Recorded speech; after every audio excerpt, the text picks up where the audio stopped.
Beliau berkata, "Inna fil qalbi sya'than la yulimmuhu illa al-iqbal 'ala Allah." Sungguhnya dalam hati itu ada sya'th, itu ada luka yang tidak ada yang bisa menyembuhkannya kecuali menuju kepada Allah Subhanahu wa taala. Ada penyakit, ada luka, tidak mungkin sembuh kecuali kita kembali kepada Allah. Wa alaihi wahsyah la yuziluha illa al-uns bihi fi khalwatihi. Dan ada keterasingan dalam hati, ya. Ada rasa keras, ada rasa tidak nyaman dalam hati. Tidak mungkin hilang kecuali dengan al-uns bihi fi khalwatihi, kecuali dengan bersama Allah dalam khalwat dengannya. Ya, kesendirian bersama Allah Subhanahu wa taala, itulah yang bisa menghilangkan keterasingan, kekeringan hati. Wa fihi huzun, dan juga dalam hati itu ada kesedihan. La yudhibuhu illa surur bi ma'rifatihi wa sidqu muamalatihi. Dan dalam hati itu ada kesedihan. Tidak bisa hilang kecuali dengan kegembiraan yang kita raih dengan mengenal Allah Subhanahu wa taala dan jujur dalam bermuamalah dengan Allah Subhanahu wa taala. Wa fihi qalaqun la yusakkinuhu illa al-istima' alaihi wal firaru minhu ilaihi. Dan dalam hati ada kegelisahan, tidak bisa menenangkannya, ya, kecuali berkumpul dengan Allah Subhanahu wa taala, berlari dari maksiat kepada Allah menuju ketaatan kepada Allah Subhanahu wa taala. Wa fihi niranun hasaratin, dan dalam hati ada api-api penyesalan. La yutfi'uha illa ridha bi amrihi wa nahyihi wa qada'ihi wa mu'anaqati sabri ala dzalika ila waqti liqa'ihi. Ya, ada api-api yang menyala karena penyesalan-penyesalan yang tidak bisa memadamkannya kecuali ridha dengan perintah Allah dan keputusannya, ridha dengan perintah dan larangan Allah, ridha dengan keputusan Allah, dan dengan memeluk kesabaran. Peluklah kesabaran sampai waktu bertemu dengan Allah Subhanahu wa taala. Baru jika demikian baru kemudian api penyesalan tersebut bisa redup.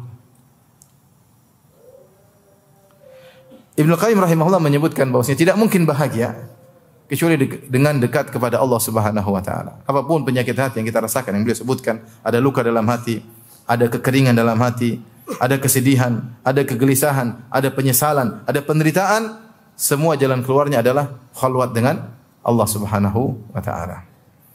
Dari sini kita tahu bahwasanya berkhalwat dengan Allah Subhanahu wa taala adalah ibadah yang agung dan faedahnya sangat luar biasa. Kembali kepada sang hamba, dia akan bahagia. Makanya kita dapati sebagian orang kalau rajin salat malam, kita tidak lihat kesedihan dalam wajahnya. Hidupnya mungkin setengah mati, ekonominya mungkin sulit, mungkin ada masalah dalam keluarganya, tapi dia bisa menjalani dengan tenang. Kenapa? Dia berkhalwat dengan Allah Subhanahu wa taala. Sementara sebagian orang mungkin telah dipenuhi kebutuhan duniawinya, tapi gelisah, tidak tentram, tidak tenang. Kenapa? Dia mencari kebahagiaan tidak pada tempatnya. Dia mencari kebahagiaan pada sibuk dengan ngurusin manusia, sehingga dia tidak bahagia. Ini sebagaimana, ya, hal yang sudah dijelaskan oleh para ulama. Tinggal kita mau praktek atau tidak. Anda ingin bahagia, mudah, khalwat dengan Allah Subhanahu wa taala. Kurangi interaksi dengan manusia. Artinya jangan omongin manusia, jangan terlalu lihat komentar tentang manusia. Sudah sibuk dengan baca Quran, dengan salat malam, dengan zikir kepada Allah Subhanahu wa taala, maka kebahagiaan itu akan datang sebagaimana penjelasan Ibnu Qayyim rahimahullahu taala. Anda sendiri tidak akan hilang kecuali dengan ridha keputusan Allah Subhanahu wa taala. Ya. Anda tidak akan hilang kegelisahan kecuali dekat dengan Allah Subhanahu wa taala. Oleh karenanya Muslim bin Yasar berkata, "Ma taladzadzal mutaladzizun bimithli khalwati bimunajatillahi azza wa jalla." Tidaklah orang-orang berlezat-lezat seperti kelezatan bermunajat dengan Allah Subhanahu wa taala. Muhammad bin Yusuf berkata, "Man arada ta'jilan ni'am falyukthir min munajatil khalwah." Siapa yang ingin nikmat disegerakan, itu kebahagiaan disegerakan, hendaknya dia memperbanyak bermunajat kepada Allah dalam khalwatnya. Dalam khalwatnya. Ingin segera nikmat didapat dengan cara demikian, ya.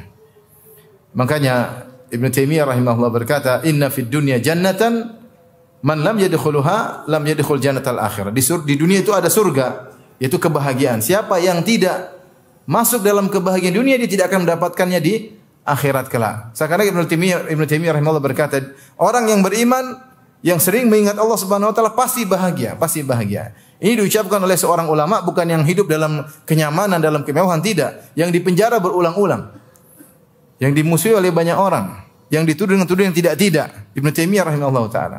Tapi dia menyampaikan bahwasanya Orang beriman itu memiliki surga yang dia bawa ya di hatinya. Kata Ibnu Taimiyah rahimahullah taala dalam perkataan yang lain, "Ma yaf'alu a'da'i bi jannati fi qalbi." Apa yang tidak dilakukan oleh musuh-musuhku kepadaku? Mereka penjarakan aku berulang-ulang sampai disebut 8 kali beliau di penjara dan akhirnya wafat di penjara. Apa yang mereka tidak lakukan kepadaku? Jannati fi qalbi, surgaku ada di hatiku. Subhanallah. Ini bukan diucapkan oleh orang yang penuh dengan kemewahan, tapi diucapkan oleh seorang yang diuji dengan berbagai macam ujian.